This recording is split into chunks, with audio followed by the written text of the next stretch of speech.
সবাইকে good afternoon. এখন বাজে প্রায় 3টে, আর আমরা এখন যাচ্ছি রেইনকোট কিনতে। কারণ এবছর আমরা রাইডের জন্য যাব হচ্ছে নর্থ বেঙ্গল, ঠিক আছে। আর এখন বৃষ্টির যে অবস্থা, মানে এবছর বৃষ্টি খুব বেশি। আমাদের এখানেই বৃষ্টি হচ্ছে, আজকে সারাদিন ধরে হয়েছে। এই বৃষ্টি রিসেন্ট বন্ধ হলো, রাস্তাঘাটে এখন জল দেখতে পাচ্ছ। আর পাহাড়ি অঞ্চলে বৃষ্টি তো হবেই হবে, এটা তো হয়। সো আমরা যাচ্ছি রেইনকোট কিনতে। সামনে আমার বন্ধু দাঁড়িয়ে আছে, চলো তাহলে যাওয়া যাক রেইনকোটের জন্য। ঠিক আছে, মেনলি আমরা রেইনকোট কিনতে যাচ্ছি হচ্ছে নবপল্লী। আমরা অনেক ইউটিউব বা অনেকের কাছ থেকে অনেক মতামত নিয়েছি, তা সবাই কম বেশি বললো যে ডাক ব্যাগ নাকি রেইনকোটের জন্য ভালো। তা আমরা ঠিক করলাম তাহলে ডাক ব্যাগ কিনবো।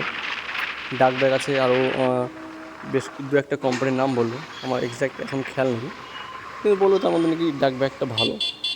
আমি বললাম তো ঠিক আছে, আমরা এখন ডাক ব্যাগ কিনতেই যাচ্ছি নবপল্লীতে, একটা দাদার বাড়িতে আর কি। ঠিক আছে, এখন পাহাড়ে গেলে তো রেইনকোট মাস্ট, কারণ পাহাড়ি অঞ্চলে যেভাবে বর্ষা হয়, রেইনকোট মাস্ট।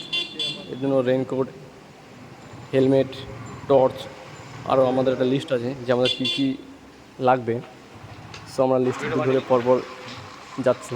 এখন এই মুহূর্তের জন্য রেইনকোটটাকে আমাদের কিনতে হবে। নর্থ বেঙ্গলের আমরা যেখানে যাচ্ছি সেটা জায়গাটার নাম হচ্ছে লেপচা জগৎ। সেখানে আমরা 3 দিন থাকবো। সেখান থেকে একদিন দার্জিলিং, একদিন কালিম্পং, একদিন লোকাল সাইডটা দেখবো, এটাই প্ল্যানিং। ঠিক আছে, প্রায় চলে এসছে আমাদের। আমরা যেখান থেকে রেইনকোটটা বেসিক্যালি নেবো একটা দাদার বাড়িতে, দাদার বাড়িতে আমরা প্রায় চলে এসেছি। এটা তোমার দাদার ঠিক দোকান না, এটা একটা তার বাড়ি। এটা তো বাড়ি বলে আর বাড়ির মধ্যে সেই আর ভিডিও আর বানালাম না। তোমার এটা একটা তোমার নিজের বাড়ি তার। ঠিক আছে, যদি কারো রেইনকোট লাগে অনেক ডিসকাউন্ট দেয় দাদা, মানে অনেক কমে হবে। সো আমরা তার বাড়িতে গিয়েছিলাম, গিয়ে মোটামুটি 5 মিনিটের মধ্যেই শেষ হয়েছে কাজ, বেশিক্ষণ লাগেনি। আগের থেকে সব ফোন করে জানানো ছিল যে এরকম আসবো আমরা। রেইনকোট নিয়ে বাড়িও চলে এসেছি প্রায়। আমার মাকে আমি জানিয়েছিলাম যে তুমি ওয়েট করে থাকো, আমি রেইনকোট নিয়ে আসবো ওখানে।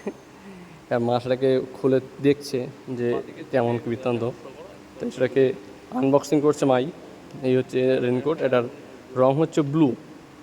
এর ব্লু বাদে আরও ব্ল্যাক ছিল, অ্যাশ কালারের ছিল, তো আর ব্লুটাই ভালো লাগলো। চলো তাহলে।